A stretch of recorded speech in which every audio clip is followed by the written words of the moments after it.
প্রতিদিনের পথ চলায় আপনাদের শীতের সকালে শুভেচ্ছা।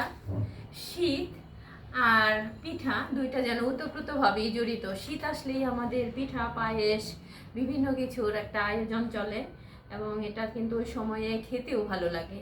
তাই আমিও বাসায় তৈরি করে নিয়েছি শাহি দুধ ভাপা। ওই যে সেদিন ভাপা পিঠা তৈরি করেছিলাম, শাহি ভাপা পিঠা, সেই শাহি ভাপা পিঠাকে আমি দুধের মধ্যে জাল দিয়ে ভিজিয়ে আমি তৈরি করেছি শাহি ভাপা পিঠা। দুধের মধ্যে একটু এলাচ দিয়েছি, দিয়ে দুধটা ঘন করে জাল দিয়ে তারপর সেটা আমি শাহি ভাপা পিঠার মধ্যে ভিজিয়ে রেখেছি।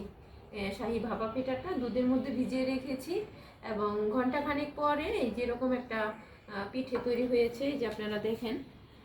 আমার কাছে তো ভালোই লেগেছে, দেখতেও খুব সুন্দর মনে হয়েছে এবং খেতেও কিন্তু খারাপ হয়নি। আমি মিষ্টিটা হালকা দিয়েছি, কারণ এক্সট্রা মিষ্টি আমি দেইনি। ভাপা পিঠার মধ্যেই তো খেজুরের গুড়, নারিকেল এগুলো ছিল। যখন এটা দুধে ভিজিয়েছি বেশ সুন্দর সফট হয়েছে এবং অনেক সুন্দর নরম হয়েছে।